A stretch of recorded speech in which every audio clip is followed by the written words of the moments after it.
Vegas knows how to celebrate.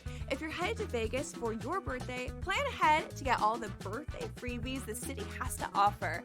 Just by showing your ID, you could get free cash play, scratch cards, drinks, and food at various venues on the Strip. Now, go get lucky. See you in Las Vegas. Let's get lucky. We don't care where you were drafted. You outperform somebody, you're going to be on that football field. Now, again, there are extenuating circumstances where you draft a quarterback number 3 overall. Yeah, they're going to try him out for the next 3 to 4 years, even if he's not as good as anybody on that roster. But from Shador's perspective, that's probably the case. Tyler Huntley, Shador Sanders, Dylan Gabriel, Joe Flacco, Kenny Pickett, Deshaun Watson. There's a lot of names on that list, not a lot of good names on that list, so he can earn a job on this football team. The Early Line, only on SportsGrid. Joey Ohtani's only seen him 7 times, 7 at-bats. He's got a home run against him. I've been pretty good at jumping in and out with Ohtani. I don't take him to hit a home run every day. The odds are good enough tonight, Scott, at plus 230 to entice me. I've got a bet on Ohtani's season home run prop at 43.5, which, he's nearly there. In-game live, only on SportsGrid. Jalen Lane, 4th-round receiver from Virginia Tech, who's a dynamic slot receiver. Run after the catch. He's had a phenomenal camp. Really great offseason. He is really gifted. And obviously with McLaurin not practicing, he's getting a lot more of a look. Right. Now, the problem is, without McLaurin, they're not very deep at the outside receiver position. But Jalen Lane is a stud talent. I'm telling you, this kid should have gone higher. NewsWire, only on SportsGrid.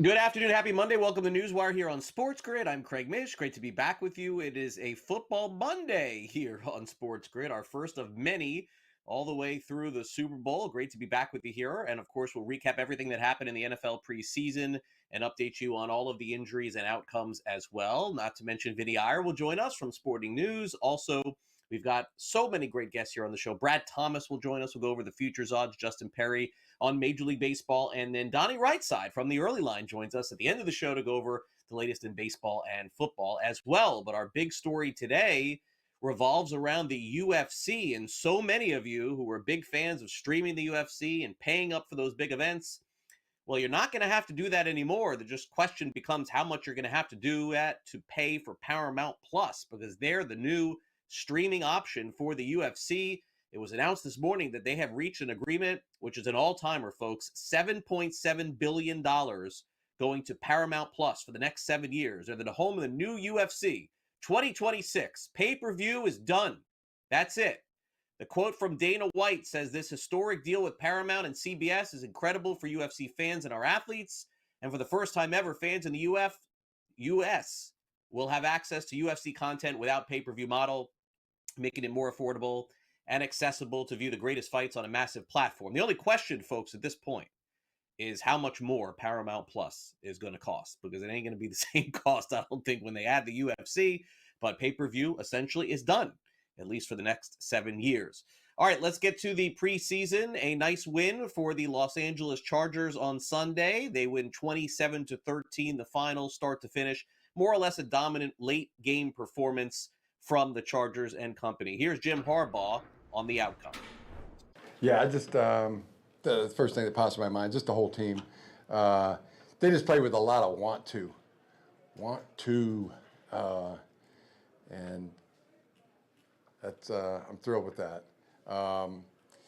And the guys that really, that stood out. We've got to start with Eric Rodgers. Those 2 interceptions, the 1 PBU on 3rd down. But the pick 6 he made, that was as good a play as I've ever seen. That's as good as plays you can make. As good a play as you can make. The break on the ball, the avoid of the receiver, the catch, completing the catch to the ground, and then getting back up, and he was rolling. quite a day, quite a big day by him. Really incredible. Meanwhile, we had several ties in the NFL preseason over the weekend. One of them was yesterday afternoon. The Chicago Bears hosted the Miami Dolphins. Final 24-24 in this one. Saw very little of a lot of the starters in this game. Initially, the Bears played their starters for about 5 minutes as well. Kind of hard to say you did a good job when you end up tying. And indeed, that does feel like it's the case with both teams. Not unusual, I guess, this preseason. Here's Ben Johnson on what the locker room felt like after closing it out 24-24. It's kind of hard to assess the feeling in the locker room on a tie like that. Those guys went out there and they laid it out. All those guys that were active, they did a great job going out there and competing. And you just don't know how to feel when it ends up being 24-24. It doesn't matter preseason or not. You go out there, they're keeping score, and you're playing to win. So, I say this. I think those guys, they did a phenomenal job going out there. The effort was there. The intensity was there throughout. I think a number of guys, knowing that there were no reserves behind them, they really fought through a lot, whether getting dinged up and having to come out for a few plays and coming back out and looking to finish that game. I mean, guys that come to mind, Jonathan Ford, you got Zach Pickens, you got Trey Flowers, you got Blackwell. I mean, it goes on and on and on. And so I think that's what stood out to me. It makes you proud as a coach when you see the guys go out there and give everything that they got. In a scrimmage last night, the Philadelphia Eagles played in front of their fans, but a very unfortunate potential injury to one of their best players, Landon Dickerson, carted off with an apparent leg injury. He's one of 5 guards who have made the Pro Bowl every year since 2022, and he had this injury, by the way, going into the game, apparently. Meanwhile, James Cook of the Buffalo Bills warmed up, but he opted not to play this weekend, still looking for a new contract with Buffalo. Jets did activate pass rusher Jermaine Johnson from the PUP list, and he's ready to go with the Jets. Also, one note, by the way, from that Dolphins-Bears outcome, ESPN just a minute ago reporting that running back Alexander Mattison, who the Dolphins acquired in the offseason, will miss the entire season. So they're working out former Lions running back Jamal Williams today.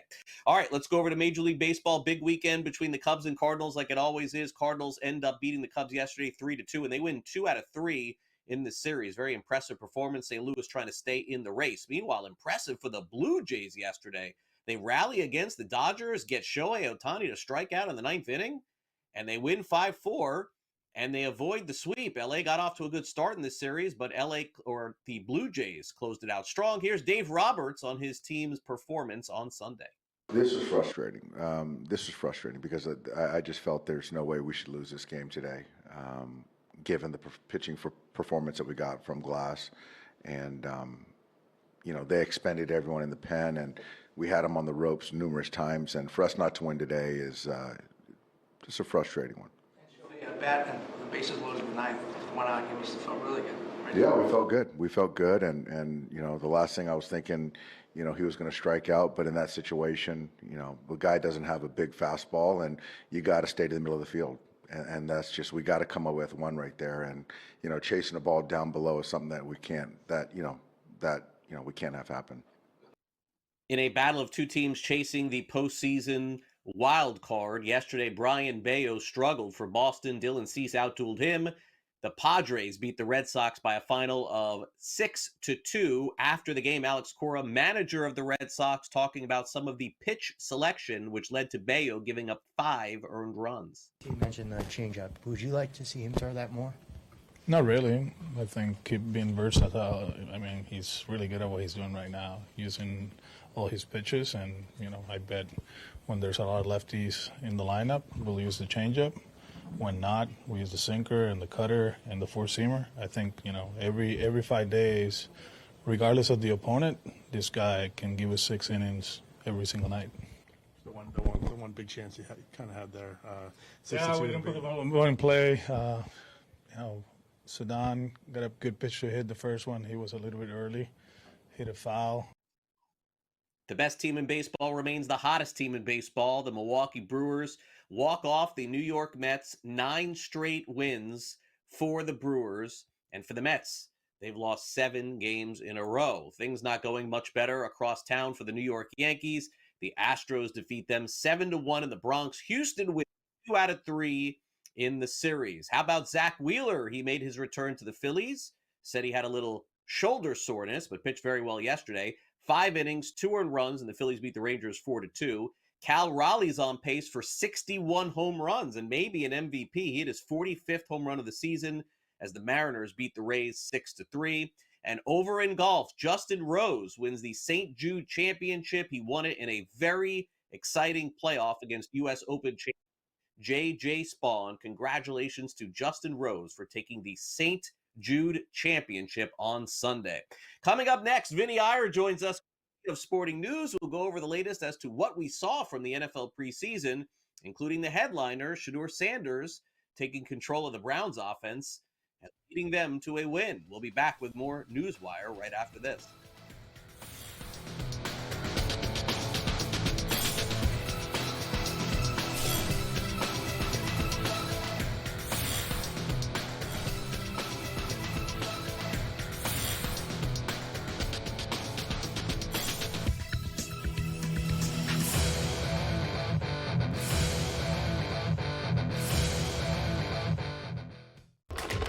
Enter into the magical world of McLuck.com, where even the smallest of spins can win real cash prizes. Adventure into over 1,000 of the best Vegas-style slot games. So what are you waiting for? Unlock your free welcome offer today. Join the fun where winners play and players win.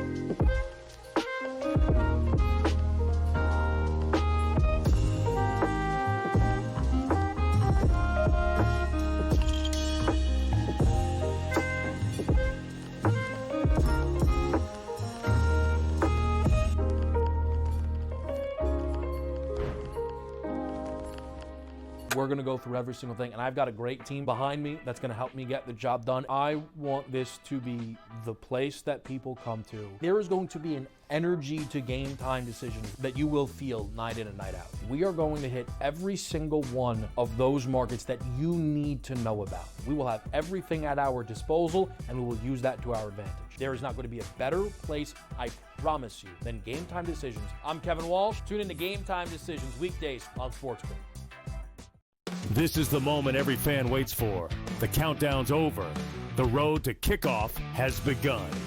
Play is here to stay. I'm not going to name names, Kevin. From win totals to player props, from division races to MVP debates, we've got eyes on every camp and data feeding 24/7, breaking down every angle across the league. Every pick, every edge, every line that matters. SportsGrid. Your road to kickoff starts now.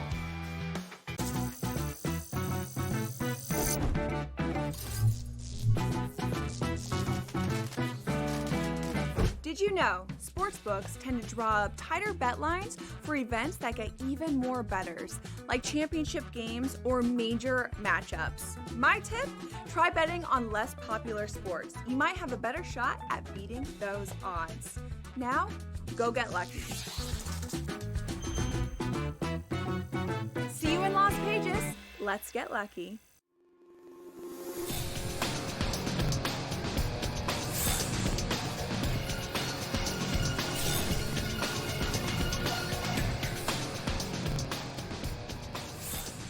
Welcome back to NewsWire. Great to catch up with Vinnie Iyer from Sporting News. He joins us now. Must be football season if Vinnie's back here on the show. NFL preseason week number 1 is in the books. We'll recap with Vinnie.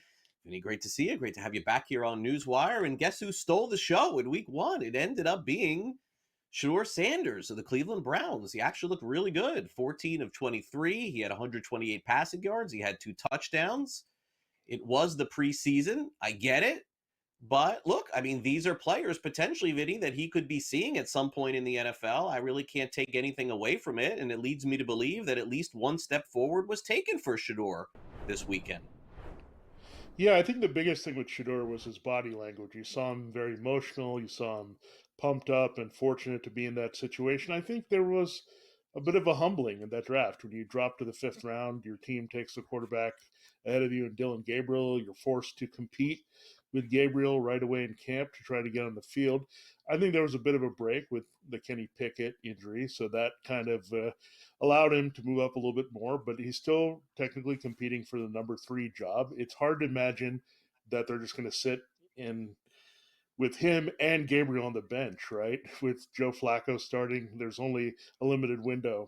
They already know what they're going to get with Joe Flacco. It's going to be okay play. He's going to do the best he can to lead the team, but at some point you got to see what offensive upside you have. And Shador did everything he could, right, on the field to say, I need to be in this mix a little bit more. Maybe you guys did this to motivate me a little bit behind Gabriel, and you're seeing that. And for those who think the Browns are kind of wanting to fail and get out of there, they don't want to. They need a solid quarterback. Right. They're just giving themselves a bunch of options, and Shador is starting to look like maybe the second best one early in the season. Yeah, still very early to tell, of course. We haven't seen Kenny Pickett at all. Dylan Gabriel, I believe, is going to start this week. Flacco still on FanDuel, the favorite to start at minus 156. Yeah. The big shift you see is Sanders went from about 20-1 to now 14-1 over on the FanDuel Sportsbook because of that performance. All right, Vinny, over at sportingnews.com. I know you are, fast and furious trying to watch every NFL preseason game. I mean, I don't even know how you do it. I watched some of the games that were on the NFL Network and then some of the replays as well.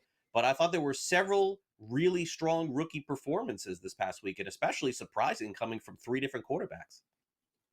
Yeah, we have to watch Jackson Dart for sure. I mean, I don't know how long Russell Wilson can keep that job for sure. I mean, I don't see it. I mean, I'm surprised that they're not opening it up with him and Jameis Winston a little bit more. But when you have those 2 veterans that might cancel each other out, you want to see the future. And keep in mind that the clock is ticking for Brian Dable. He's got to see what he can do with Jackson Dart and that upside sooner rather than later to try to save his job, because there's going to be a lot of pressure there for the Giants to at least be a little bit improved. So he looked pretty good there, and Cam Ward looked solid. I mean, he had some jitters on that first drive when they went 3 and out and missed a couple of passes that he could have hit, but second drive he settled in, looked more comfortable with that offense, and we'll see how things play out with some of these rookie situations. I mean, I'm interested also to see what we got the Saints. Is Tyler Shuck actually going to be the starter? He was a little bit behind Spencer Rattler in training camp, but it looks like he did what he might need to do there and show his arm, which the other quarterbacks do not have in New Orleans to get the job. And then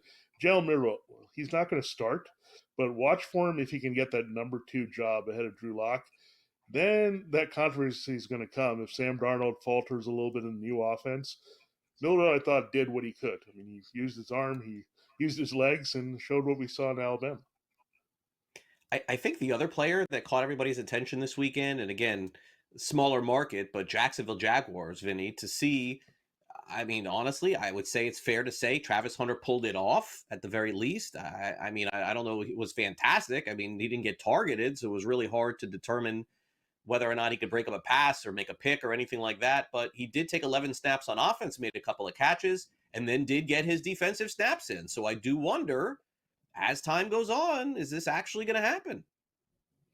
Yeah, I think they might need it to happen for their help on defense and on offense. They definitely need an offense. And if you're going to say where the snaps might lean in a combined pool of snaps, maybe 40 to 50 a game, something like that, then you would say a good chunk of that, 60%, is probably going to be on offense because they need him. And he was out there for a limited number of plays, but he was targeted on 25% of them. So they need it because they need somebody to flex some coverage away from Brian Thomas Jr.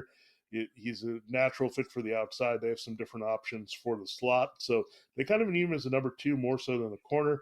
The one thing we did see, unfortunately, his highlight on defense was getting run over by Caleb Johnson. So maybe run defense is going to be a little bit behind here, but in terms of not seeing any targets, we have to see that, right? When quarterback picks on him to see what he can do in coverage. And I'm sure we'll see that sooner rather than later. And it'll probably be a big play coming after that. The offensive rookie of the year odds changed a little bit, not a ton, Vinny, after the first week. We see Cam Ward now jump into almost being the favorite to win the rookie of the year. Everything else is more or less the same, but Ward was so polished, Vinny, in the first quarter that he played. I think that's probably why they adjusted it. Yeah, Nash and Genti was the worst rusher for the Raiders in their particular game with -3 yards. That's not going to inspire someone, even if it doesn't mean much for what the Raiders are thinking about his role. But yeah, Genti is going to be the heavy favorite. We assume he's going to push for 300 plus touches in this offense with Pete Carroll and Chip Kelly. If that's the case, there are a lot of things in place. Colton Miller, this offensive line, that sets him up for a lot of success. But if the Raiders are not good and they falter a little bit and they can't support the running game, Cam Ward could just have a fine rookie season as a quarterback. And usually in that situation, the tie goes to the quarterback over the running back. Usually so. Abdul Carter's the favorite for defensive rookie of the year. Do you see it that way as well?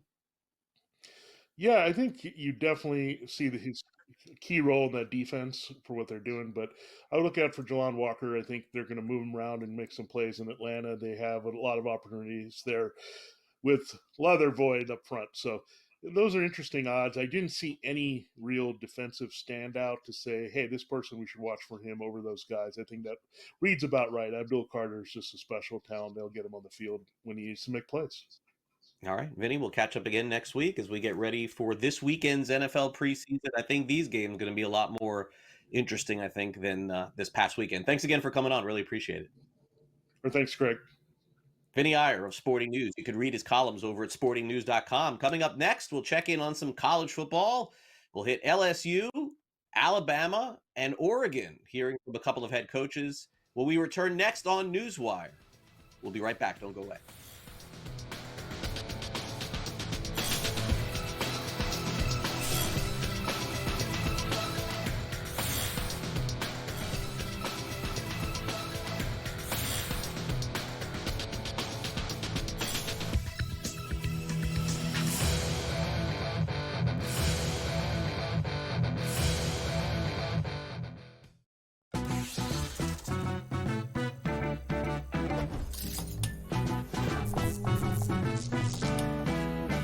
Vegas knows how to celebrate. If you're headed to Vegas for your birthday, plan ahead to get all the birthday freebies the city has to offer. Just by showing your ID, you could get free cash play, scratch cards, drinks, and food at various venues on the Strip. Now, go get lucky. See you in Las Vegas. Let's get lucky. We don't care where you were drafted. You outperform somebody, you're going to be on that football field. Now, again, there are extenuating circumstances where you draft a quarterback number 3 overall.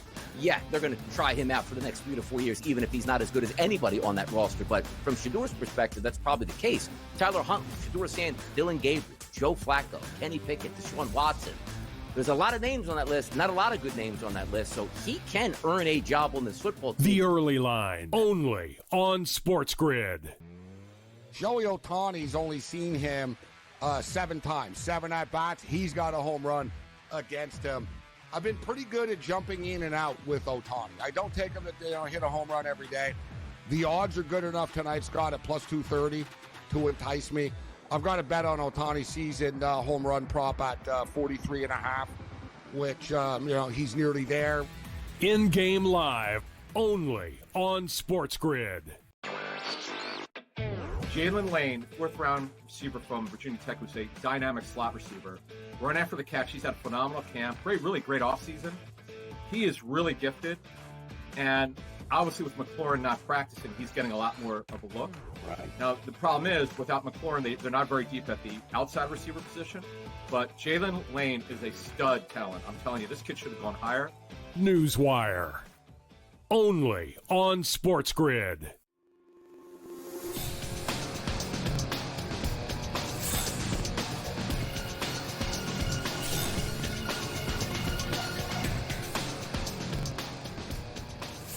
Welcome back to NewsWire here on SportsGrid. Time to go around college football. We'll check in on a quarterback at LSU, also the latest in Alabama, and of course the Oregon Ducks, hoping for another great season. It's time now for the SportsGrid Sound Off.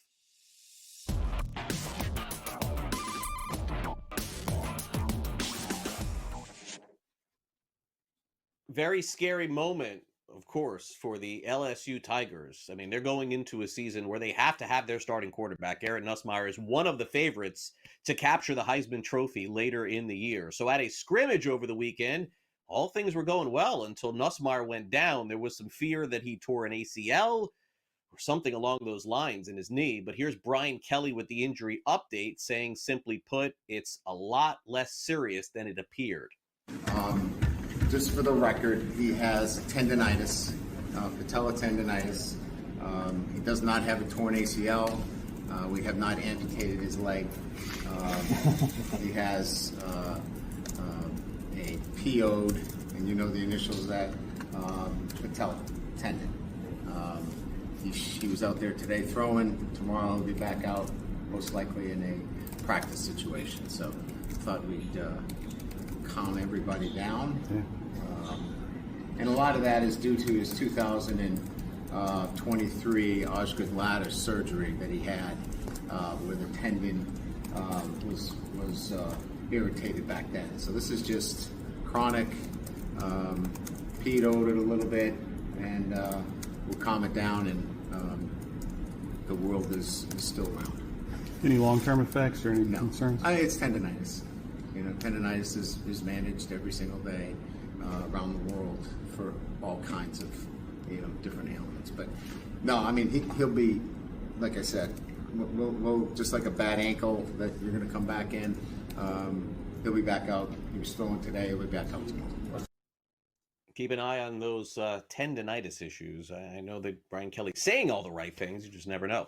All right, now let's head over to one of the rivals of LSU. That, of course, is the University of Alabama. They're getting ready for their season opener in just a few weeks. Kalen DeBoer in Season 2 had the scrimmage over the weekend as well, checked in and talked about how positive things went for the Tide. Good scrimmage for the guys. I say it seems like every time, but I felt good about the back and forth. There was times the offense moved the ball, especially early up the field, and defense did a nice job anchoring down as the scrimmage went along. And we got into some situations at the end, some end-of-game stuff that I think is really important.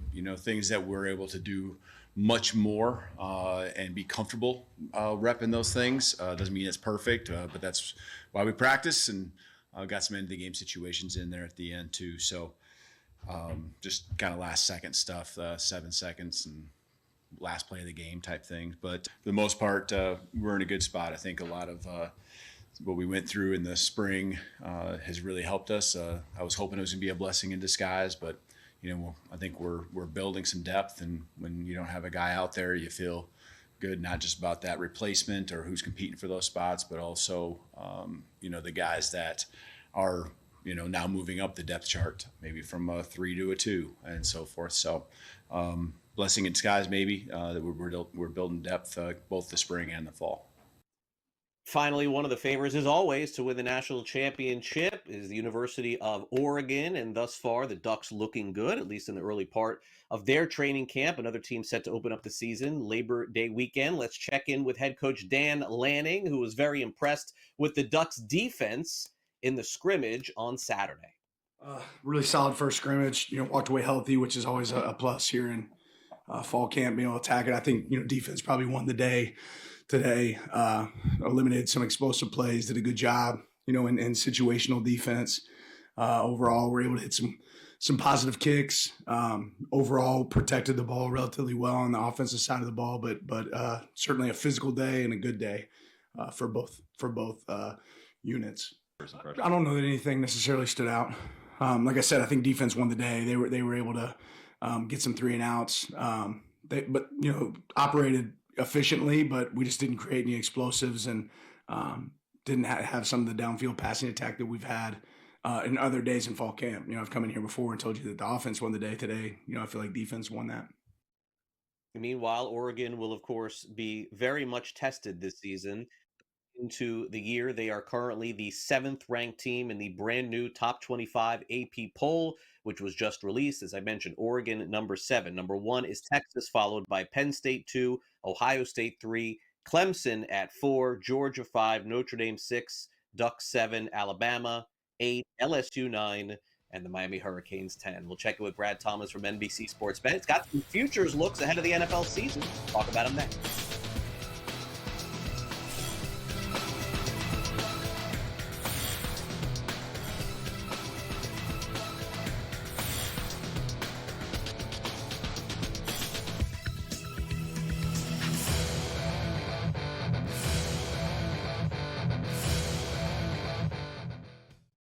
This is the moment every fan waits for. The countdown's over. The road to kickoff has begun. Play is here to stay. I'm not going to name names, Kevin. From win totals to player props, from division races to MVP debates, we've got eyes on every camp and data feeding 24/7, breaking down every angle across the league. Every pick, every edge, every line that matters. SportsGrid. Your road to kickoff starts now.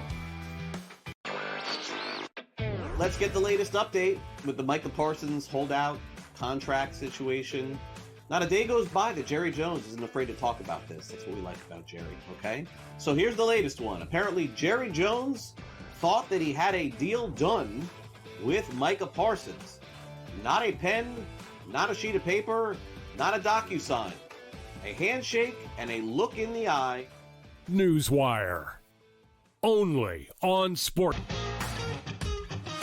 I was that confused trying to figure out why Cameron Young isn't as good as he should be, because we've seen all the flashes. Like at some point of his career, he's been elite at something. Like he's been elite at putting this year. He's been an elite iron player. He's been an elite driver of the golf ball. So check out this chart I had to get. We got a chart. Look at this chart that I had to come up with. The Smiley Show. Only on SportsGrid. It was already pretty solid up top, but you had the bottom that's that much better with Ryan O'Hearn and Lariano. Like, we now have a well-rounded lineup on top of a great pitching staff. Michael King is expected to start making his rehab starts. So you have him plus Pavetta plus Dylan Cease. You Darvish is back. You have the frontline pitching, the depth in the lineup, and now a great bullpen. You have it all. I really like it. Like I do. Like sometimes I get caught up in the Padres because of what they can be. Pro Baseball Today. Only on SportsGrid.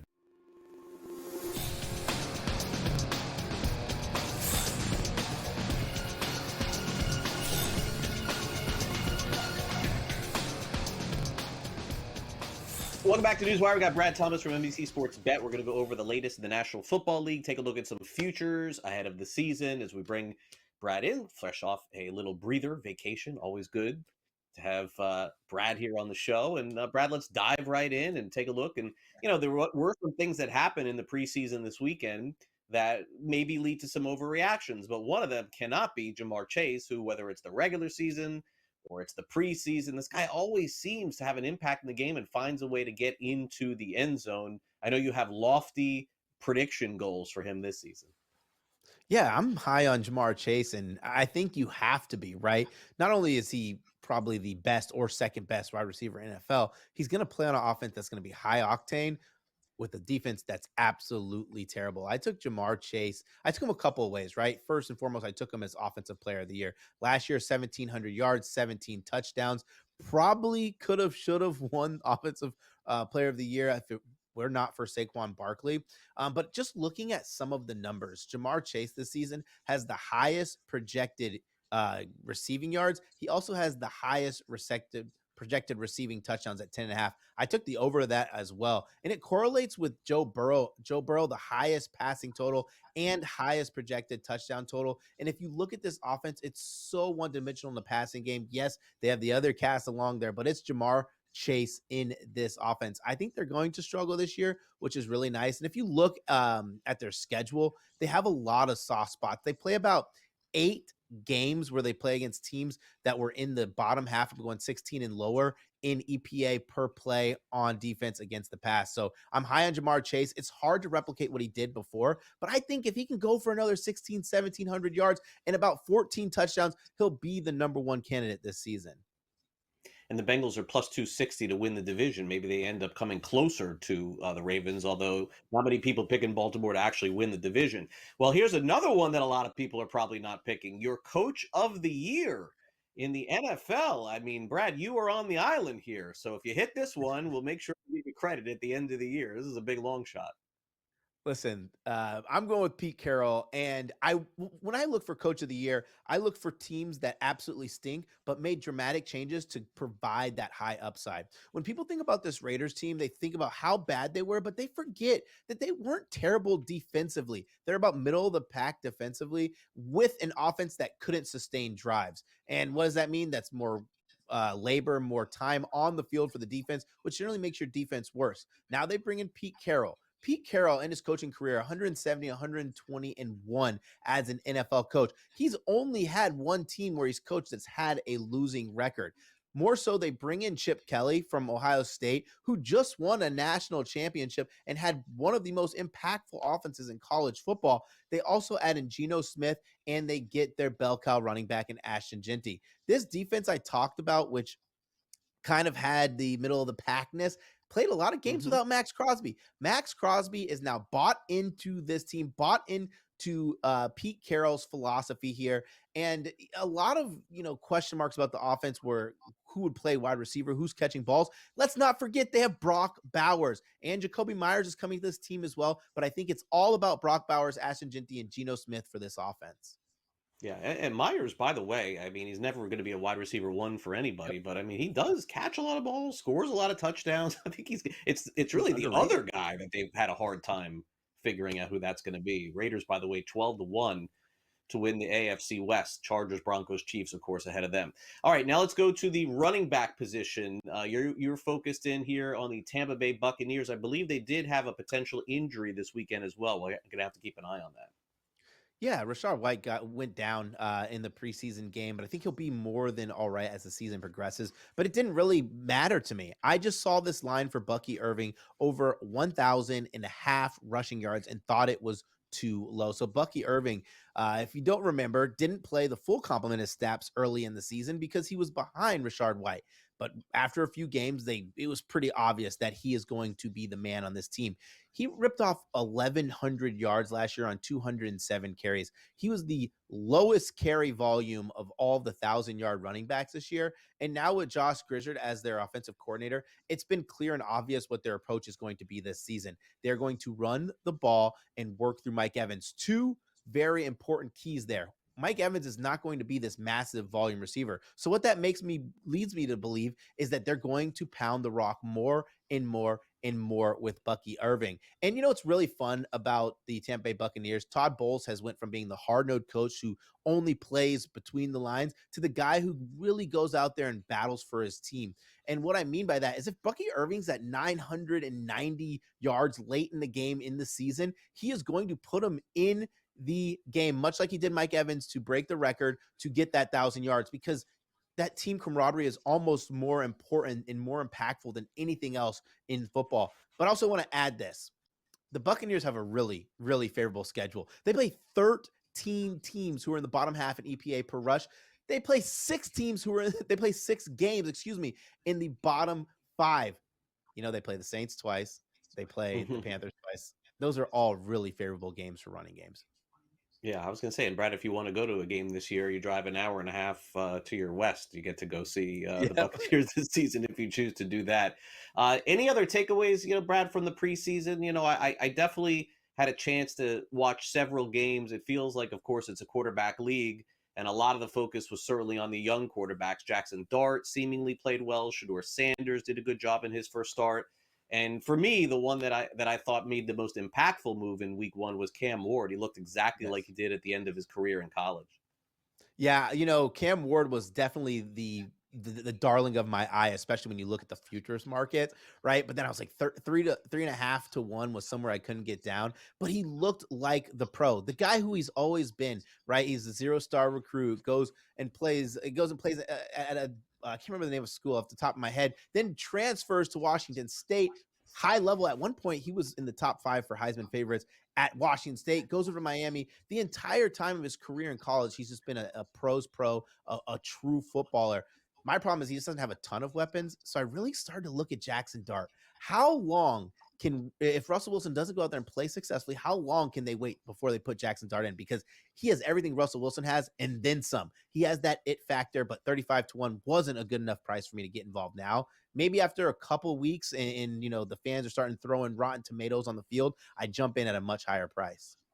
Last thing before we go, Brad, we saw a lot of underdogs cover in week 1 of the preseason and a lot of big lines. I found it very odd that the sportsbook made the lines so big for a week where really we had no idea what was going to happen. I'm looking at the lines now for week 2. Now, there are no games Thursday. I'm seeing just Friday, Saturday, Sunday, Monday. And it seems like that has normalized a little bit. I'm seeing a lot of 2s and a lot of 3s. I thought that's what week 1 would look like too. Yeah, I think it's kind of a little more protective. But what we've seen, especially in week one, I think it's going to carry over to week two, is a lot of overreactions. As we start to get the news of X, Y, and Z players going to play, we're going to see massive line moves of 4, and we've seen some as high as 6 points. Just make sure you're fading those massive line movements in the preseason because it's always, always, always an overreaction. All right, Brad, great stuff as always. Thanks for coming on Newswire. Really appreciate it, and enjoy being back and watching all the games, of course, this weekend. And then, yeah, I mean, it's football time basically in the NFL after week 2 of the preseason. They don't really get anything done after that. Enjoy the week. Oh yeah, thanks. Thank you so much for having me. All right, Brad Thomas of NBC Sports Bet with you here on the show. All right, we will take a quick time out, and we'll be joined by Justin Perri of Pitchers List next. We'll get into the surging Astros, Brewers, and talk a little bit about the American League East as well. For those of you who do not have the SportsGrid app, here's my recommendation. Take out your phone and scan this QR code. It is the SportsGrid app, the way to stream our shows 24 hours a day, 7 days a week, news, notes, information, and also all the content, sports betting, and fantasy content that you could ask for. It is available, and by the way, it is completely free. The SportsGrid app, take out your phone and scan that QR code. We'll dive into some Major League Baseball coming up next. Justin Perri joins us from Pitchers List, and we'll have the very latest around the league. It'll be a busy Monday in baseball, and we have the latest next here on Newswire. Don't go away.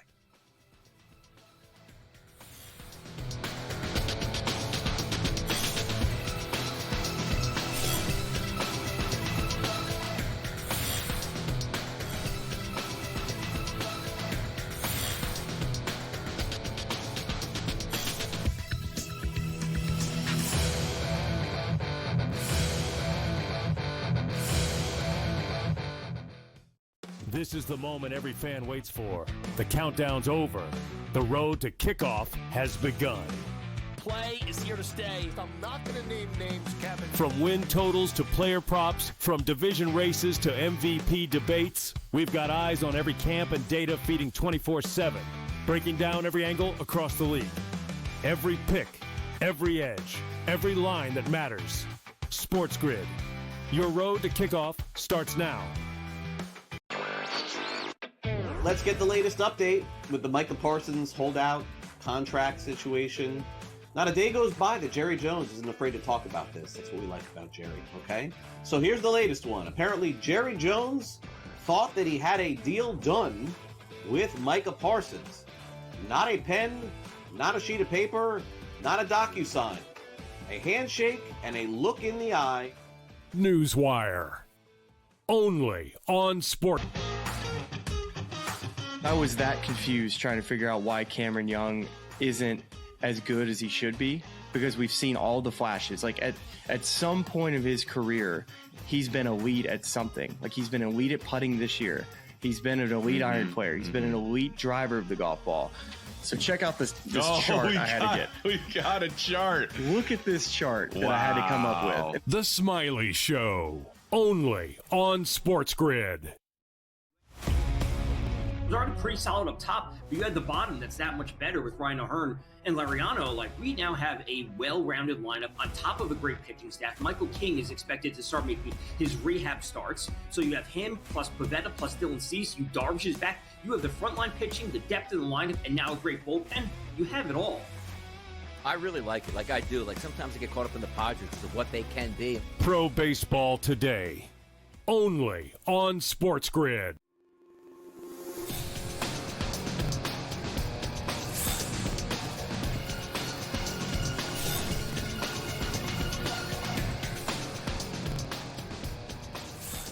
All right, we got Anthony Perri from Pitchers List here on this Monday. Several games tonight. I know some teams have a day off today, but we'll talk about some of the things that happened yesterday, pivot over to today as well. Great to have Anthony back here on the show once again. Great to catch up, Anthony. And, you know, certainly Astros are getting right here. They've got the band back together, and they have Jose Altuve and Carlos Correa together as well. So that's certainly good news for them, and they're taking advantage of it.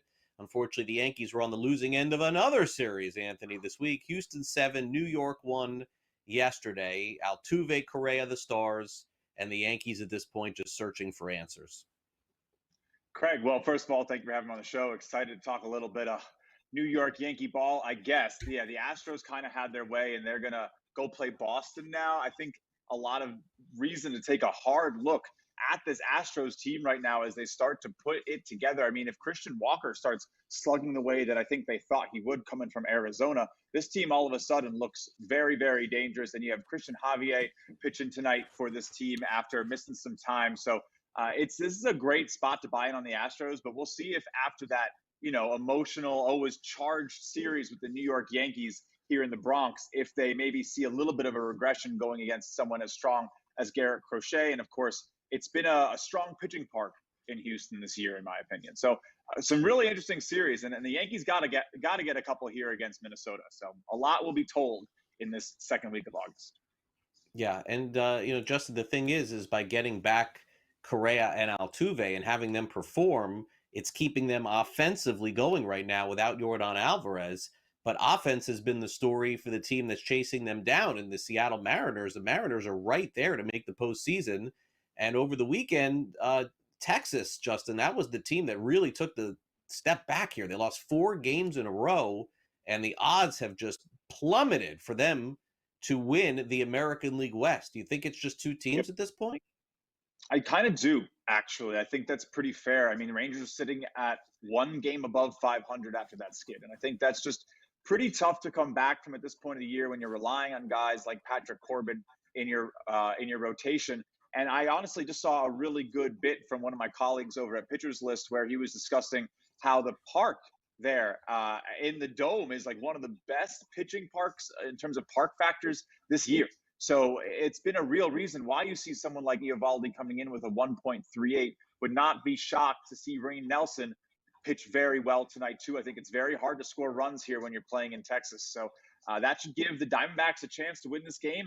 And you talk about Arizona, half the team's up in Seattle, and I really do like that team. I'm a big fan of George Kirby. It's another great pitching park. They got Gilbert, they got Wu. I mean, those are 3 top 20 arms that I don't think you want to see in a series. And then they got Eugenio Suarez and Naylor behind guys like Julio Rodriguez.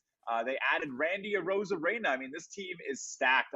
It's going to be a great postseason in baseball. That is the one thing I can promise you. Take any bet you want there. Less than 2 weeks ago, the Yankees win total on FanDuel was 92. It's now 87.5. The slide continues, and I just don't feel like there's an end in sight to this. The Yankees are just not playing their best baseball going on almost 2 months now, Justin. I don't see this turning around. I think, I don't know if I see it turning around, Craig, but I think we're at a local low in terms of market perception. So I'm not saying they're going to race back and easily win the pennant, but you go take a look at the prices. I saw like a plus 500 this morning, and the best you're going to get on any team is plus 300, plus 350 or so. So the market's very much like there's like 5 teams right now that could win the American League pennant. And so I think you do kind of want to take this opportunity to get a good price on the New York Yankees if you aren't in, or if you want a dollar price average your investments already. Will Warren going tonight. He's been pretty good. I mean, doesn't make a lot of mistakes, good K rates, a little worrisome in terms of what we expect from his ERA. But again, I would expect him to be a little bit closer to like a 4.0, 3.8 guy. He's sitting at 4.4. Wouldn't be shocked to see him kind of turn it on. This Yankees team, in terms of OPS allowed, OPS created, runs scored, runs allowed, they should be much better. They are just plain unlucky. A lot of the data showing the number of runs they've scored, the errors. I mean, there's so much room to fix it. I think it's a little bit infuriating for anyone who has watched the team and knows the talent is better than this performance by a lot. Yeah, and the Blue Jays have just really taken a stranglehold on this division right now. I understand they didn't have a great weekend, but if they continue to play like this, it's getting closer to a foregone conclusion that if you're this far up in September, you're going to win the division. You can see minus 270 right there. All right, over in the American League Central, the Cleveland Guardians, Justin, they really didn't do much at the deadline. We thought, oh, here's Cleveland again, going to DFA some guys probably in August, and then September say farewell. But meanwhile, they're hot again. They take 2 or 3 from the White Sox, and they're sticking around in this thing at the very least for the wild card. I don't see them catching Detroit by any stretch because the Tigers built such a big lead for the division. But with Kansas City and Minnesota and the White Sox going the other way, all Cleveland has to do is take care of business in their own division, and they may be able to snag this wild card in the end. I wouldn't be shocked. I mean, this is that type of team that whenever you think they're out of it, they scrap it together. They're not necessarily going to blow you away with the roster size or the expenditures on the team. But you got Jose Ramirez. I mean, how much more do you need? You put a guy like Steven Kwan in front of him on base. You back it up now. Kyle Manzardo doing a great job DHing in Cleveland. There's some talent here. So I think they can do it. The American League is definitely weak at the bottom. They have a series against the Miami Marlins this week. That's going to be interesting. I think those teams are actually pretty on fair pegging. You're going to see Jansen Junko tomorrow against Logan Allen. So we'll see how that one goes. But Cleveland, definitely a dark horse to be a problem. And, of course, if they can get their closer back for the playoffs, I feel like he's probably going to catch a suspension for the playoffs, even if he's allowed to come back. But, I don't think I'm putting any real futures on them aside from sneaking in to that wild card round. Yeah. By the way, just a hint, I don't think you're going to see Class A back. Just my opinion. I'm not sure about ever. Not this year. I'm not hearing great stuff there. Okay, so this is the most bizarre. Let's end here. What am I missing? Why is Cal Raleigh plus 105 and Aaron Judge minus 145 to win the MVP? This feels like it should be closer. What am I missing? I think it's just the value that Judge gives in center field, honestly. And I think that people just give that a lot of credit. It's not an easy position to play. It requires a lot of athletic talent. And when you have a bad center fielder, you can tell. So I think just the defensive additions maybe. But again, Raleigh's a good catcher. I'm not sold either way on this race. I know I have my biases. I lean Cal, honestly. So I think what he's doing is awesome. I hope it continues. It's great for baseball. And Craig, thanks for having me. Thanks, Beth, for coming on.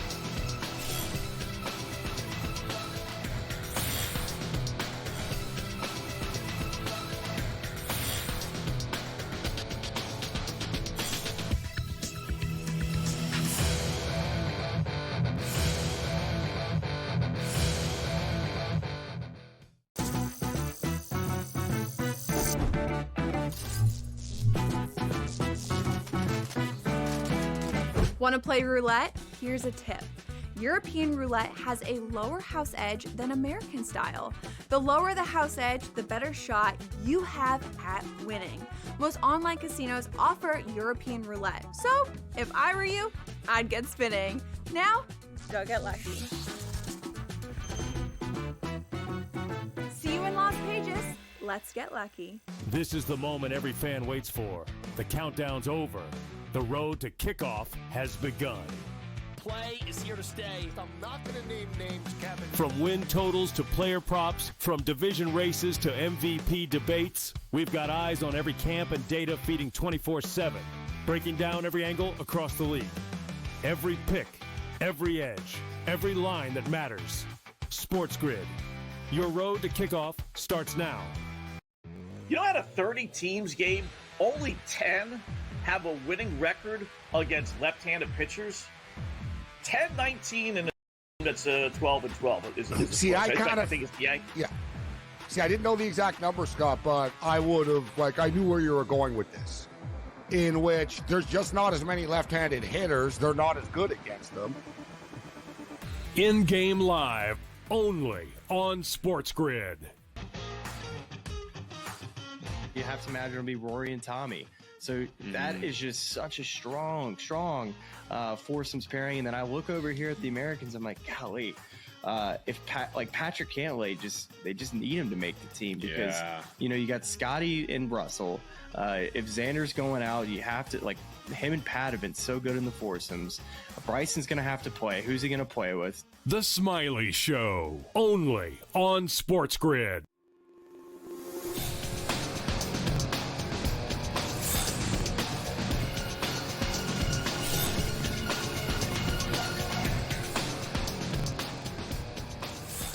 Welcome back to NewsWire here on SportsGrid. There certainly are a lot of legal sports betting markets around the United States. There are also a lot of states that still do not have legalized sports gambling. One way a few companies have found their way around that is creating what has been called prediction markets. Many companies such as Kalshi and Crypto.com offering different ways to sort of make predictions about different things in sports, but not by calling it sports gambling. It's a very fascinating dynamic that some states are on board with and some are not. Here's the very latest with our friends at Front Office Sports and how things move next in the world of prediction markets. Prediction markets are on the rise. Of course, they allow users to bet on real-world events, not limited to sports, but the big sportsbook operators, including FanDuel and DraftKings, are watching closely. Here with the latest is FOS Deals reporter Ben Horney. Ben, thanks for coming on. What did you hear from the big books this week? Because we got DraftKings and FanDuel's parent company earnings. What did they say?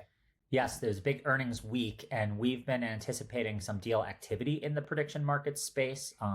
We've reported this summer that FanDuel had talks with Kalshi about a partnership of some kind. We don't know the details, and nothing has actually come out about that yet. We also reported that DraftKings is in talks with an upstart prediction markets company, Railbird. But no deals have come to pass yet, and that's kind of what we heard in the earnings calls, was that these sportsbooks are also monitoring this space. They clearly see that it's an up-and-coming aspect of sports betting, the sports betting world, but they're kind of hesitant to jump in, and I can get into why. Yeah. I mean, that was my next question, Ben. That you would think another way to bet would be more customers, which is something that, of course, these sportsbook would want. Why are they hesitant to jump in with these prediction markets? So it's funny, right? We keep all using the word bet because it's the easiest way to describe what this is. You can go on Kalshi or Polymarket or these other places and put money on which team is going to win, the Yankees or the Twins. But the prediction markets companies maintain that what they're offering are not betting. It's not sports betting. They say that it's users trading on the outcomes of future events, and they call these event contracts. So they're sports event contracts. And there's a legal battleground here that's kind of the backdrop of why the sports books are hesitant. So Kalshi in particular is in a number of lawsuits. State regulators in 7 states have tried to block their sports offerings over the last, 6 months, year or so. Kalshi in response has sued 3 of those regulators.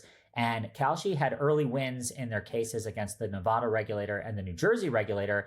And after those 2 victories, that's when we kind of started hearing this bubbling up of, there's going to be deal activity, especially ahead of football season, which is the busiest time of year for sports betting. But last week, in its case against the Maryland regulator, the judge ruled in favor of the Maryland regulator and essentially said that Kalshi has to comply with the state's sports betting regulations. Now, Kalshi is appealing that ruling, but it seems like that legal loss has kind of spooked the sports betting operators. What's so funny to me about all this is that it's a little bit of history repeating. I covered years ago when I was at Fortune, 2015, 2016, the rise of DraftKings and FanDuel. At first, they were just DFS companies, daily fantasy sports. And they went through this exact rotation with states suing them saying, get out of our state because you're doing illegal gambling operating. They said, no, our product isn't gambling. And then, of course, it was struck down at the federal level. We're off to the races. We're gambling. I feel like prediction markets are headed the same way, Ben. Do you feel like in the next 3 to 5 years, it'll all just be accepted and the law will adapt? It feels like that's the case. I mean, right now it feels like they think that they found a loophole to offer, again, sports betting in all 50 states. But the popularity of them and the growth and the valuation of these companies, I mean, it's all on the rise, and it's kind of like you can't put the genie back in the bottle once it's out there. So I get where states are coming from, but it does seem similar to what you're describing. Like, how are you going to stop this? And quickly, Ben, we know that prediction markets, right? They can go into other things outside of sports, right? Politics and events. I'm curious if you think, if this does come together, are DraftKings and FanDuel going to now be entering those type of markets outside of sports? Politics, yeah. That's a great question. If DraftKings were to, let's say, buy a stake in Kalshi, or if FanDuel was to buy an equity stake in Kalshi, they would immediately be involved in that, and you would be able to bet on whether it's going to rain today in New York City. All right, now let's get back to the National Football League before we bring in Donnie Rightside. ESPN reports quarterback of the Rams, Matthew Stafford, who was supposed to resume some individual drills at Rams practice today, did not. It is in street clothes, so no word on that yet. I'm not sure that we can buy anything that the coach is going to say after the practice today. But needless to say, Rams fans got to be a little bit worried. They got their second preseason game, and I don't think Stafford's going to be playing in that one. We'll see if he plays in the regular season. All right, coming up next, we bring in Donnie Rightside for a full 30 minutes to get into some baseball and football. You're watching NewsWire on SportsGrid. We'll be right back.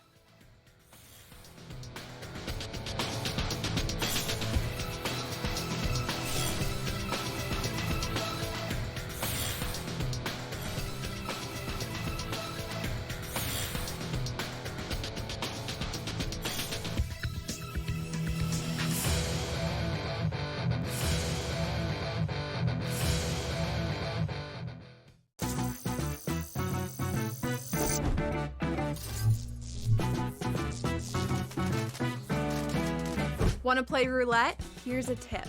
European roulette has a lower house edge than American style. The lower the house edge, the better shot you have at winning. Most online casinos offer European roulette. So, if I were you, I'd get spinning. Now, go get lucky. See you in Las Vegas. Let's get lucky. This is the moment every fan waits for. The countdown's over. The road to kickoff has begun. Play is here to stay. I'm not going to name names, Kevin. From win totals to player props, from division races to MVP debates, we've got eyes on every camp and data feeding 24/7, breaking down every angle across the league. Every pick, every edge, every line that matters. SportsGrid. Your road to kickoff starts now. You know, out of 30 teams game, only 10 have a winning record against left-handed pitchers. 10-19, and there's one team that's 12-12. See, I think it's the Yankees. Yeah. See, I didn't know the exact number, Scott, but I would have, I knew where you were going with this, in which there's just not as many left-handed hitters. They're not as good against them. In-game live, only on SportsGrid. You have to imagine it'll be Rory and Tommy.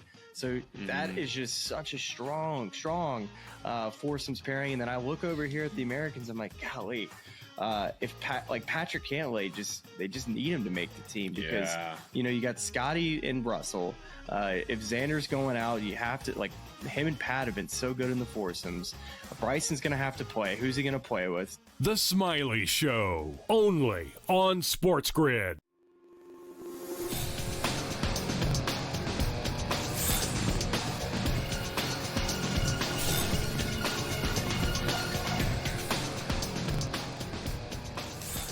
Welcome back to NewsWire. Let's bring in Donnie Rightside from the early line to go over the latest in baseball, talk about some football. We'll mix it in as well if we can here. Donnie, great to have you back here on NewsWire here on this Monday. Feels like we're making this a weekly appearance. Appreciate the time. And boy, I guess it's fun to appreciate what the Milwaukee Brewers have accomplished this season. They win their 9th straight game yesterday. I mean, this team is not just headed to the postseason, Donnie. They're steamrolling toward the postseason. And I mean, at this point, on the flip side of this situation here, I don't know which team is worse in New York, the Yankees or the Mets. I mean, both teams going the other way, significantly. But let's start off with Milwaukee here. And I guess I'll ask you, with 73 wins on the season, it looks like they're closing in on maybe 100 wins. Can this team really make that much of a dent in the postseason? Bill Parcells always said, you are what your record says you are. And even if you don't like the Milwaukee Brewers, I don't know about that lineup, Craig. Oh, the starting pitching, it's okay, but it's not overpowering. And yeah, they have a solid bullpen. But look at them with 73 wins on the season and continuously winning games on a day-to-day basis. And Craig, you know what I like about best by the Brewers? It's not by the playbook. Okay, they win every day 2-1 and get a little bit lucky. Some days it's high scoring. Some days it's low scoring. Some days you win because a pitch clock violation turns into a 2-run home run. They've been getting a lot of the breaks here, and they absolutely love to see it. Right now, their win total, let's move ahead to the Luke on that for a second. Their win total is 100.5 to win the NL Central. They're minus 400 to win the NL 5-1, and to win the World Series 10-1. I guess if I asked you of those 1, 2, 3, 4 odds there, Donnie, to win a World Series, I feel like you got to be built different. That's no offense to Milwaukee. I think anything else is in play here, but to go all the way with what they have here seems a little far-fetched, but the odds are telling us there's a shot. Exactly. You're taking a look at the win totals. You're basically asking the Brewers, who'd have had on the bingo card again at the beginning of the season, 100 wins. It's ridiculous here. But also when you look at the division, it's not wrapped up, but that price point at minus 400, that's a little pricey, absolutely saying that it is wrapped up where you can lose 3 in a row. The Cubs win 3 in a row, and now you have a race again. I think you're right about this. They're not a World Series team, but that doesn't mean they can't make the World Series. You look at the National League price at a plus 560, that's probably the way you would go, because if you're looking at good starting pitching, they have it. In a short series, a team that just stays hot at the end of the season can win those. There's no, you think it's crazy, Craig? Oh, no, we get to the playoffs and, wow, they knocked off the Philadelphia Phillies or the Los Angeles Dodgers. We've seen that multiple times over the past couple runs in the National League where the better teams are getting upset in the early rounds. So for me, you're right. Not taking the World Series, minus 400 is ridiculous for a division, but you don't even have to win the division and can still make the playoffs and win the National League. That plus 560 price is probably ringing true for me. Does make sense there. Now, I've seen both the Yankees and Mets play in person and on TV this season. I know this maybe sounds crazy to some. I have more confidence in the Mets than I do the Yankees. I just think the Mets have run into some teams that have been really hot. And I guess you could say the same thing about the Yankees. They played the Marlins when they were the hottest. Now they play the Astros when the Astros are hot too. But I do feel like the Mets are eventually going to start winning again. Their season total has plummeted also to 87.5. And I think at this point, it's fair to say the Phillies are probably going to win the division. But I do think the Mets are in a good shot as far as the wild card is concerned, unless you maybe feel Cincinnati can get hot at any time, but they haven't yet this year. I don't think Cincinnati can get hot. And we were looking at this morning on the early line saying, okay, if the Mets get knocked out, who's going to jump them? Well, yeah, the Reds are just behind them, but come on now. Pitching staff, 1 through 9s, bullpen, stack them up together. The Mets are the better team, and they'll get it together. But I think the question is really relevant. Like the Yankees and the Mets right now are in buy low situations. Which team would you want to buy? I'm with you. I'm not buying the Yankees right now. I love that lineup, but the Yankees just feel like to me as if Aaron Judge can hit 350, which is down to 337 now. If Aaron Judge can hit 3 home runs a week, like, yeah, the Yankees will do damage. But when he's not doing damage, what's the rest of the lineup doing to try to pick him up? It's not working. I do trust the Mets more than I do the New York Yankees. And if I'm buying on one team in the Big Apple, it would be the Mets over the Yankees for me as well, Craig. Yeah, I mean, look, I'm not like huge on vibes, but the Yankees vibes are just like so much worse. I mean, look how the Mets lost yesterday. They got walked off. It feels like crazy. The Yankees are just lifeless at times. All right, so West Coast this weekend, Padres are winners in their series. Dodgers are winners in their series. And I think officially you could put a fork in the Giants. The Giants made that little run to jump over 500. Now they've fallen back here a little bit. It feels like LA and San Diego are in. I got to tell you, Donnie, at the end of the season, I think Arizona may pass San Francisco here. I don't like what they're doing at all. No, and also like Logan Webb is that guy, Craig, you can always lean on. His last 45 days in the majors, how about an ERA over 5? Very Logan Webb unlike here, pitching for him. But that lineup just seems to be cursed. I don't know, Craig, if it's just the ballpark they play in or the teams they play on the West Coast. If you go man for man, that 1 through 9, they're way better than what their statistics show on paper. And we love them. Hey, Rafael Devers going out to the West Coast. He's going to ignite that offense. It almost seems like he did the exact opposite at this point and sort of bolstered the lineup for the Boston Red Sox addition by subtraction. But yes, I don't think the San Francisco Giants will be in it. I am so intrigued, though, because the Dodgers' price point, Craig, to win that National League West is so crazy based on where they are in the standings. When it's not a 7-game lead right now, but they're being priced, Craig, like it's a 7-game lead.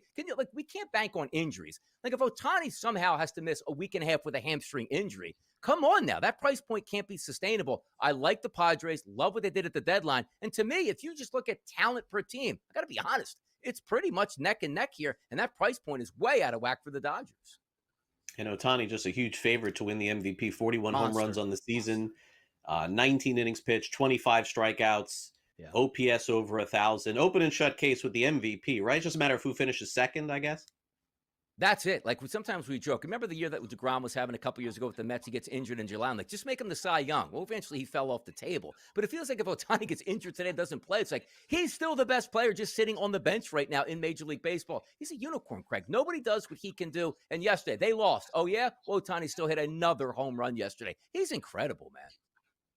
Plus 155. That's where the Dodgers stand at this point. And to me, based on seeing what I've seen this season, I'll maybe throw a dart at the Mets at the end of this list. But as far as winning the World Series, to me, it's got to be LA, Philadelphia, or Milwaukee. One of those 3 teams. I give the Mets an outside chance just because, pound for pound, talent-wise, if they get everything going and everything falls right, would I be shocked to see them win a wild card series and go deep? I would not.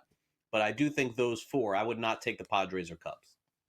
I'm interested in the Padres, but from a Phillies perspective, like typically in the playoffs, you win with unbelievable frontline pitching that can take you into the 7th inning. The Phillies have that. But the reason why I look at the Padres are so intriguing, Craig, like we've seen again that we talk about Major League Baseball, like World Series. We see bullpen games in the World Series now. And the Padres have a lot of bullpen arms that they can get through some of those games where you don't have a 3rd or a 4th starter that you want to use, and they can do that. But also sometimes it just comes down to, Craig, as we've seen, who is hot September 21st and moving forward that just sneaks into the playoffs and all of a sudden upsets everybody because in a short series, their bats are hot and the other team isn't. I still have faith in the Padres. I bought it in the past where they didn't come through, but for some reason, I can't kick my habit of looking at the Padres roster going like, yeah, why can't they win at this price? Is it possible, Donnie, again for like 3rd year in a row, the Cubs just free fall their way out of this thing? It feels like it's happening again. I mean, Pete Crow Armstrong was like MVP. Hey, can he take down Ohtani? Now we're just looking for a base hit out of Pete Crow Armstrong right now. Ebbs and flows of Major League Baseball, we get it, but I'm not high on the Cubs because it starts like, well, who is your bankable, reliable frontline pitcher? I don't know who that's going to be at this point. And that lineup right now with a lot of players who haven't done it at the biggest level for the longest time, those are the guys succeeding in the months of April, May, and June. Maybe it's a swoon. To put it this way, though, I'm surprised the Cubs gave it up so quickly there to the Brewers, and now that lead is getting extended. That is worrisome for the Cubs. Yeah, definitely so. Last thing before we break, one division that we didn't touch on, American League Central, real quick. Cleveland has been hot again. That could be one team to me that could jump back, not for the division, but that could jump back into the picture for the playoffs again. It's incredible. This team was supposed to be dead and buried. We're not helping you out. You'll eventually fade. And here they are closing in on the Tigers. It's a shame, Craig, they couldn't do it 2 weeks before the deadline where the team goes, whoa, let's hold on and add pieces at this point. I don't think it's sustainable for the Guardians. I don't. They didn't add on. They lost some pieces in the bullpen. Sooner than later, I think they fall back. But right now, they're fighting as if they have a legitimate chance, Craig. They are. All right. Donnie Rightside with us. Let Donnie take a breather. And then we will take a breather and we'll come back. And then now we'll go around the National Football League. Coming next, we'll talk about this potential injury to a member of the Philadelphia Eagles. We don't know exactly sure. I'm sure we'll find out later on that. And then we'll do some Cowboys talk too. You're watching NewsWire here on SportsGrid. After the break, we got Donnie Rightside of the early line back with us. Don't go away.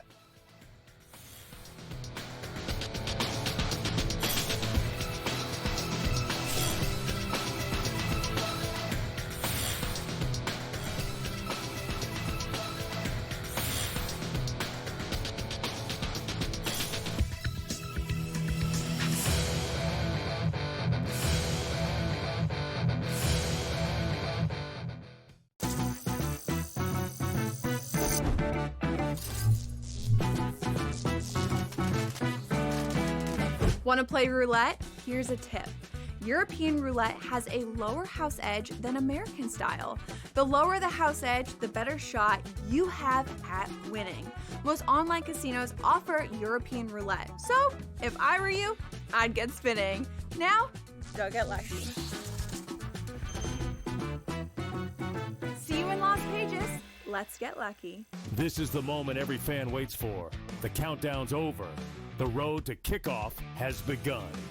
Play is here to stay. I'm not going to name names, Kevin. From win totals to player props, from division races to MVP debates, we've got eyes on every camp and data feeding 24/7, breaking down every angle across the league.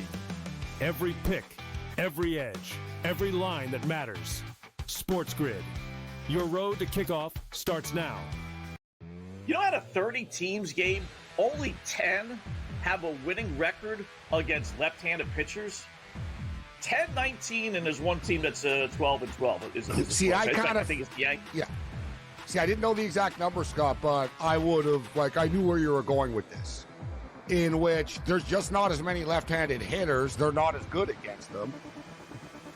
In-game live, only on SportsGrid. You have to imagine it'll be Rory and Tommy. So that is just such a strong foursomes pairing. And then I look over here at the Americans. I'm like, golly, if Patrick Cantlay, they just need him to make the team because you got Scotty and Russell. If Xander's going out, you have to him and Pat have been so good in the foursomes. Bryson's gonna have to play. Who's he gonna play with? The Smiley Show, only on SportsGrid.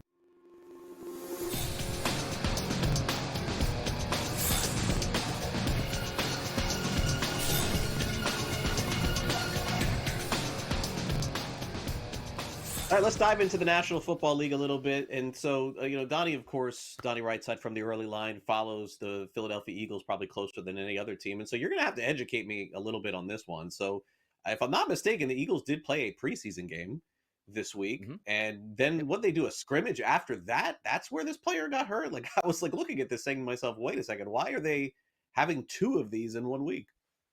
They have the training camp is held in South Philadelphia. So, but there's a mandate where they were allowed to build the training camp there and have their facility. And this has been going on 20 years. But in where they're at, they're not allowed to have big crowds. There's only a limited space of people that can watch practice. So what they do, Craig, 4 to 5 times a year is they'll sell out Lincoln Financial Field, move the entire practice over. So it was just a normal practice that they have where they were doing like a live drill period. And that's where the injury took place late in that practice where he stepped on an ankle, turned it over. Looks like the knee injury. Don't have the answers back on the MRI, but it wasn't as if they were scrimmaging. It was just a paid practice at the stadium as opposed to being in a training facility. Yeah.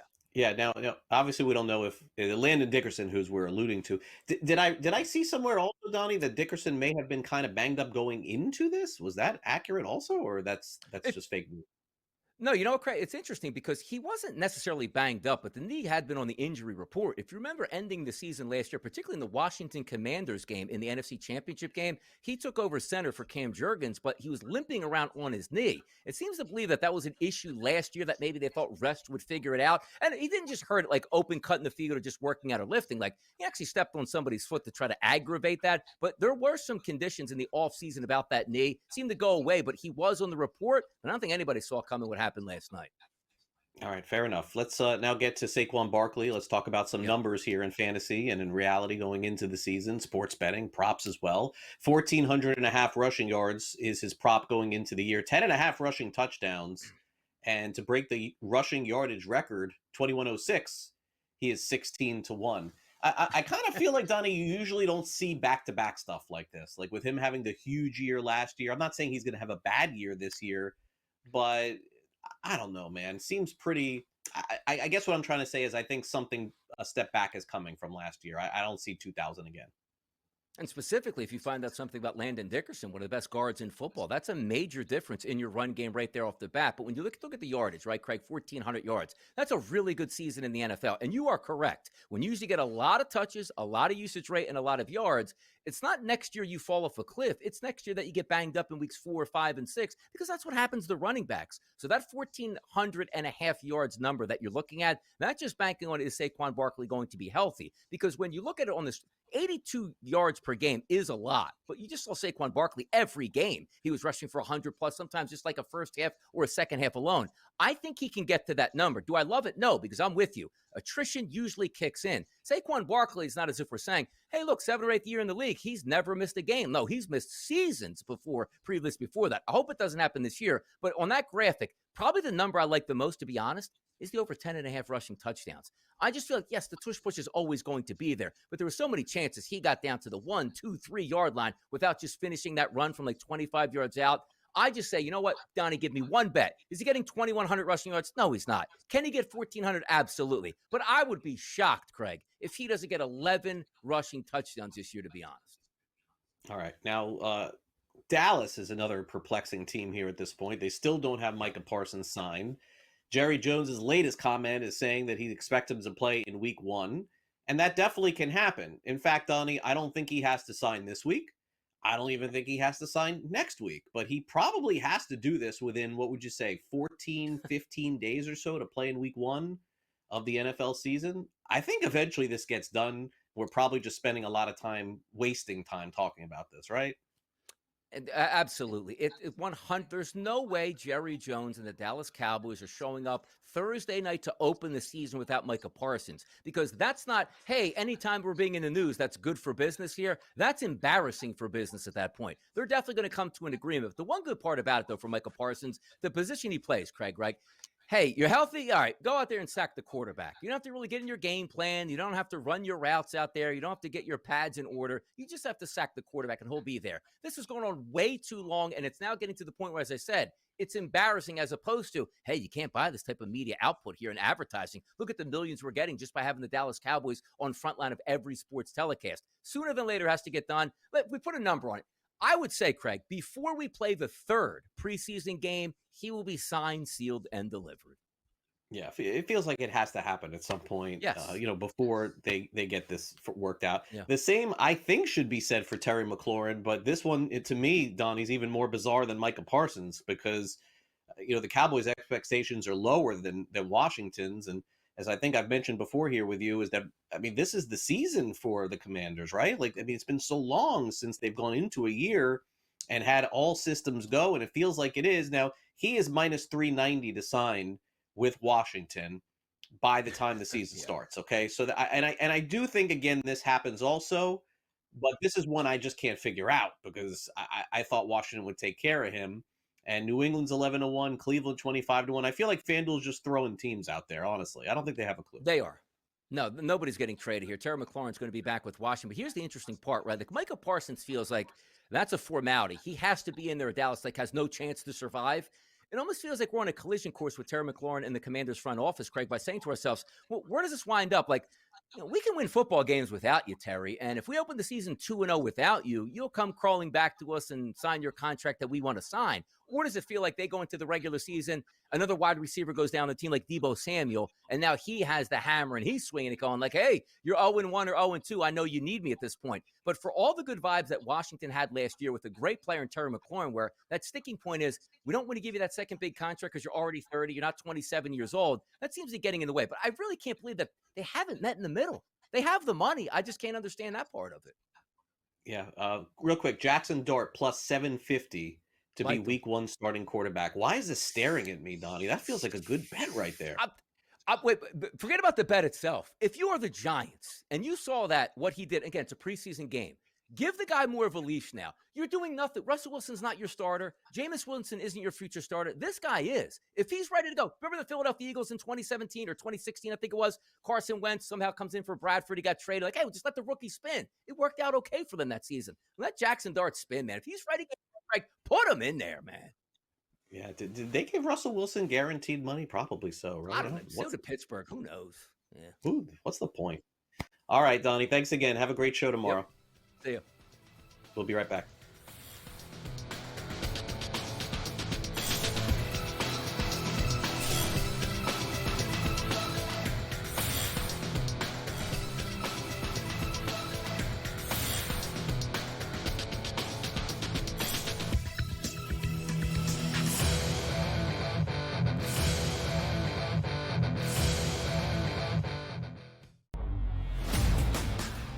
We don't care where you were drafted. You outperform somebody, you're going to be on that football field. Now, again, there are extenuating circumstances where you draft a quarterback number 3 overall. Yeah, they're going to try him out for the next 3 to 4 years, even if he's not as good as anybody on that roster. But from Shador's perspective, that's probably the case. Tyler Huntley, Shador Sanders, Dylan Gabriel, Joe Flacco, Kenny Pickett, Deshaun Watson. There's a lot of names on that list, not a lot of good names on that list, so he can earn a job on this football team. The Early Line, only on SportsGrid. Every time he's there, he just finds a way, and he's going to break through. Look at Cameron Young. Cameron Young was one of those guys, too. Remember Cameron Young? 2nd in the Open Championship, 4th, like plays great in majors, almost won the Canadian Open again. I seen this guy play live. I'm like, how does this guy not have a win? And then last week, Kev, you saw what he did. He put his foot on your throat wrestling style. He didn't just win, he murdered the competition last week. Game time decisions, only on SportsGrid. He comes back, and what we're talking about, mid-August at that point, and then he gets a couple more starts and they're ready for postseason. So right now, I would say probably not an issue long-term. You know, obviously change the lines of what we're going to see today. I haven't seen the lines reopen, at least on the FanDuel Sportsbook. They're locked right now, so not an issue right now. As long as he comes back and he still has that plant leg and he's still strong with that, probably no worries for the Brewers right now. Pro Baseball Today, only on SportsGrid.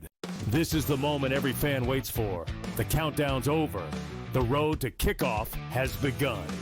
Play is here to stay. I'm not going to name names, Kevin. From win totals to player props, from division races to MVP debates, we've got eyes on every camp and data feeding 24/7, breaking down every angle across the league. Every pick, every edge, every line that matters. SportsGrid. Your road to kickoff starts now.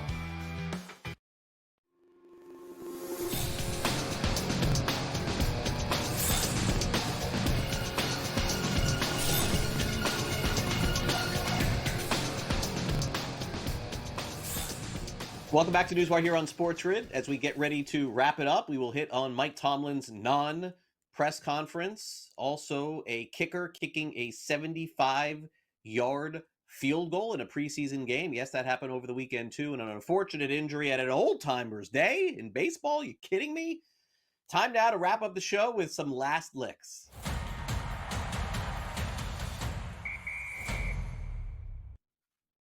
this feels a little bit like a joke, honestly. Like, I don't know what was going on here, but the Pittsburgh Steelers played an NFL preseason game over the weekend, and nothing was really egregious that happened during the game, but what happened after the game was very bizarre. In fact, something that I simply have never seen before, which is an NFL head coach takes to the podium and starts speaking, goes over some of the positives and negatives for the game, and then opens it up for questions to reporters, and then this happens. And hopefully be better the next time out. I'll pause and open it up for questions. Anyone?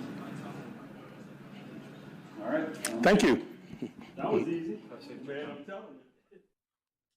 I'm going to guess that there's a joke and all the reporters are in on it. I don't know if the Steelers are in on it, but there's simply no way that any NFL coach goes to a podium, and I'm going to guess with at least 15, 20, maybe even 30 members of the media sitting there, and not one single question. We've yet to find out what really happened, and right now this is just being played off as nothing. But I'm going to guess that something was in with the reporters or the team. I'm not really clear, but stay tuned to this one. I got to get to the bottom of this. I've been in a lot of those press conferences before. I've never seen reporters not have one single question. That's crazy. All right, now, how about a field goal for the ages? How about if this happened during a regular season game? Cam Little of the Jacksonville Jaguars lined up with no time left and kicked a 70-yard field goal in a preseason game. Some said this went, I said 75 before. Some people said that this went 75 yards in an NFL game. It's only a matter of time, folks. Kickers are getting bigger, they're getting stronger, and they're figuring out ways to kick the ball longer. So maybe we shouldn't be surprised. But does this count? No, right? It's because it's a preseason game, we'll always remember it, but it does not count as the longest kick of all time. Although I would say that get ready for Cam Little to break the all-time longest kick record. It may not be 70, but if I'm not mistaken, it's 66. Am I right about that, guys? Is it 66? I think that it was 65. Yeah, it was 65. Now it is 66. I forget who it is. Somebody in Denver, probably. But either way, he makes a 70. 66, Tucker. Okay. Little's going to break the record this year. If he kicked the 70, they're going to give him a chance at 67 or 68, something like that. It's going to happen this year. Get ready. Draft him in fantasy if you still use kickers. All right, finally, Yankees held their Old Timers Day in the Bronx over the weekend. I don't know if you caught this. A lot of names came back. Very funny scenes, by the way. I saw Johnny Damon there put a wig on. Paul O'Neill, of course, in the house. And Roger Clemens came back for Old Timers Day. And Mariano Rivera was there as well. Unfortunately, he tore his ACL in the game. Ouch. Imagine that. You go back for an Old Timers game and then you tear your ACL. So again, this is according to his agent. I didn't see any video. I don't even know how this ended up happening, and no one's even talking about it. But I hope, and I'm going to guess there's some sort of insurance that will end up paying for this, because Mariano Rivera's been retired a long time. I mean, do you still have insurance on something like this after you retire from Major League Baseball, like pension-wise? I don't know. But get well soon, Mo. And now you know why I guess some players don't want to come back and play in Old Timers Day. We will never see Mariano Rivera playing ever again in this thing, sadly. All right, that'll do it for our show today. Thanks again to Justin Perri from Pitchers List for coming on the show. Thanks to Brad Thomas from NBC Sports Bet, Vinnie Iyer from Sporting News, and also our buddy from the early line, Donnie Rightside. In addition, don't forget, you can catch Fantasy Sports Today here on SportsGrid each and every Friday at our new time of 3 o'clock Eastern. That's me and George Kurtz. And in addition, you can catch Joe Pizzapia and Matt Stryker every Sunday morning from 8 a.m. to 10 a.m. Eastern. I know a lot of you have fantasy drafts upcoming, so make sure you stay tuned and tune into those shows because we can help you with your upcoming fantasy football drafts. I know my drafts and many of you are going to be drafting. My guess would be right around Labor Day weekend, right ahead of the first week of the National Football League. Thanks to our director, Luke, who says he can kick a 75-yard field goal. Okay. Thanks to our director, Frank. I'm Craig Mish. Enjoy the rest of your day and lots of Major League Baseball action, which you can catch on In-Game Live and Game Time Decisions. I'll see you tomorrow, 12 o'clock Eastern, for our next edition of NewsWire.